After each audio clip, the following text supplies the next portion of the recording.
डॉक्टरों से जब आप बात करते हैं और उन्हें कहते हैं कि यार आप लोगों ने देखा नहीं कि वार्ड में ये कमरे का क्या हाल है, इलेक्ट्रिसिटी का क्या मसला है, एसी क्यों ख़राब है। वो कहते हैं सर हमारी तो कोई सुनता ही नहीं है। सिंपल जवाब, सर हम तो जिसको कहते हैं हमारी बात ही कोई नहीं सुनता। मैं इसकी एक छोटी सी मिसाल दूंगा। ये पीछे जो दरख्त नज़र आ रहा है ये आज से 2.5 साल पहले मैंने लगाया था। तो जब मैं 2 हफ्ते बाद आया इस दरख्त को देखने के लिए तो पता लगा कि ये दरख्त टूट चुका है और इसको मालियों ने ऊपर से तोड़ दिया था। मैंने मालियों को बुलाया, मैंने उनसे पूछा कि यार किसने तोड़ा है, क्यों तोड़ा है। उन्होंने कहा जी फ़लाँ ने तोड़ दिया है, किसी ने कहा जी इसने तोड़ दिया होगा, किसी ने कहा उसने तोड़ दिया होगा। तो कोई रिस्पॉन्सिबिलिटी नहीं ले रहा था। उन्होंने सोचा कि ऐसे ही कोई आम सा डॉक्टर है, बस ऐसे ही कहीं हमारा दिमाग खा रहा आके कि जी क्यों तोड़ दिया इस दरख्त को। मुझे भी खैर हुआ, मैंने सोचा कि इनके खिलाफ़ डिसिप्लिन प्रोसीडिंग्स होनी चाहिए। अब ऑब्वियसली मैं तो इस पोजीशन में नहीं था कि मालियों के ख़िलाफ़ डिसिप्लिन प्रोसीडिंग्स इनिशिएट करता। तो मैंने एक ईमेल लिखी अथॉरिटीज़ को कि जी इसके ऊपर इनके ख़िलाफ़ एक्शन लिया जाए कि इन्होंने एक हरा भरा दरख्त मैंने लगाया था इसको तोड़ दिया। तो उस पर इंक्वायरी कमेटी बना दी।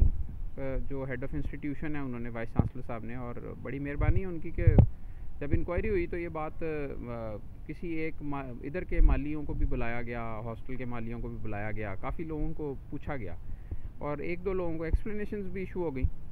तो उसके बाद उन्होंने मुझे कहा कि देखें सर हम आपका पौधा वापस लगा रहे हैं और हम एक नया पौधा उसके साथ लगा रहे हैं। ये आपके सामने है, मेरे से भी ऊंचा हो चुका है इस वक्त ये वाला पौधा।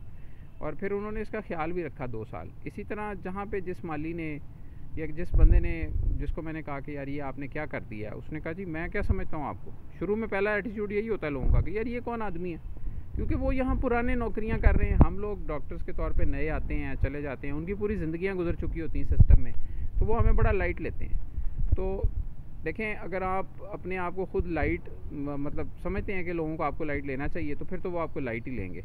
और अगर आप एक आध दफ़ा उनकी इंक्वायरी लगवाएंगे, एक आध दफ़ा उनको शो कॉज करवा देंगे, एक आध दफ़ा उनकी एक्सप्लेनेशन करवा देंगे, मैं नहीं कहता आप नौकरी से निकलवा दें किसी बेचारे को, मगर ये है कि उनकी हल्की सी सरजनिश करवा देंगे, तो आइंदा के लिए वो आपको अपना बॉस भी मानेंगे और काम भी करेंगे। हाँ, अगर आप इनडिफरेंट से होकर बैठे रहें और कहे जी ये मैं, मेरी तो सुनता ही कोई नहीं है, मेरी तो मानता ही कोई नहीं है, तो ये आपकी अपनी नालायकी है।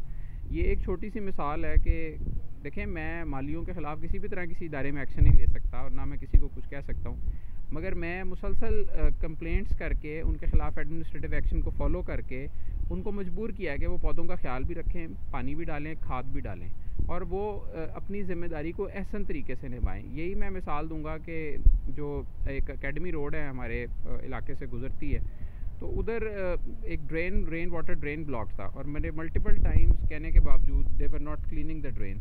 तो मैंने उस हवाले से कैंटोनमेंट बोर्ड को बार बार एप्लीकेशंस डाली और उसके नतीजे में कैंटोनमेंट बोर्ड ने शुरू में मुझे बिल्कुल लाइट लिया कि ये कौन आदमी आ गया जो दरख्वास्तें दे रहा है, मगर अल्टीमेटली इस वक्त वो पूरे ड्रेन की सफाई भी हो चुकी है और जो 4 मुलाजमीन उसकी सफाई के लिए डिप्यूटेड थे उनको शो कॉज नोटिस भी इशू हो चुके हैं, क्योंकि वो काम नहीं कर रहे थे डेफिनेटली। और बात अफसरों के नोटिस में आई कि जी ये तो बंदे सफाई कर ही नहीं रहे और कार्रवाई डाल रहे हैं और तस्वीरें भेजी जा रहे हैं सिर्फ व्हाट्सएप पे। तो अगर आप लोग सारे बंदे मिलके इस तरह की कोशिशें करेंगे तो ये मुल्क हम सब के लिए एक बेहतर जगह बन जाएगा रहने के लिए।